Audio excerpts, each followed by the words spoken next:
I wouldn't go to school to learn it.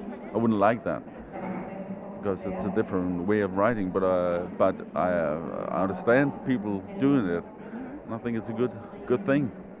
I mean, we're not judging either way. It's just there could be that problem, it get sort of mainstream, people writing the same kind of stuff.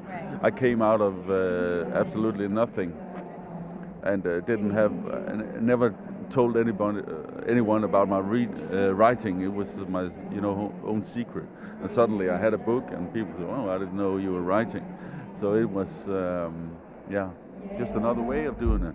So can I ask you about, as far as, making that decision to keep it a secret from your friends, your family, and people that you knew? Why? Why would you keep it a secret? I guess I come from a working class family where we didn't read, we didn't as much. So I just think it wasn't our thing. We didn't do that. We're doing everything else. I was a boxer for many years, and I didn't like it. I would rather write, but it was the thing we did in our family. So sometimes you have to, you just think that's the way things are going to be. And I don't think I had that much confidence in that part. I didn't succeed in schools. I was many different schools, thrown out of school and stuff like that. So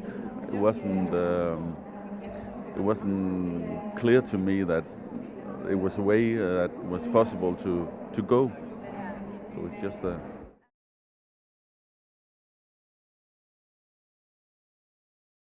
What advice would you give young writers who are facing that kind of opinion? Because it sounds like something that maybe you were faced with too. It would be, and I was just very, very determined. I knew that this was, and everybody said, "Oh, you can't be that, you can't do that." And when I finally told someone, and I said that's not possible, but I didn't care about it. I just kept going. I went to this woman because I was doubted with my life, and I went to this what's called somebody see into the future and stuff like that. Yeah, something. She was doing that stuff, and she said, "Oh, you're never going to be a writer. You're going to have to keep. You're going to write for from your disc." Well, I was a bit disappointed, and then I asked. How many kids will I get?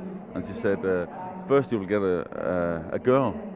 And I already had a boy at that time, so I said, okay, fuck you, you don't know anything.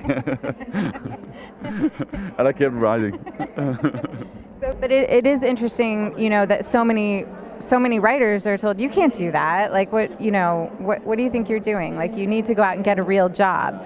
My dad still says, they need a man to help with practical work at school. That's a free job. You can take that. So, your father still offers you these jobs? He really understands what I'm doing. No, I was, wasn't talking too nicely about teachers before, but I had this one teacher, and I didn't like her that much, but she took me out of class to give me, now you better behave. But she said, "You're a good writer. You should write. You should be an author." And it was in 5th grade, so it's very early. But that was the turning point where I thought, well, yeah, this is what I'm good at, and I'll go for that. So it was a good experience. Yeah. I'm writing my first novel for adults. Really? Yeah, I'm almost finished. Really? Yeah. So, well, we'll see how it goes. If anyone wants to publish it. But it's about a writer for young adults, kids and young adults, and he's just pissed off by all the time being asked, "Are you soon going to write a real book?"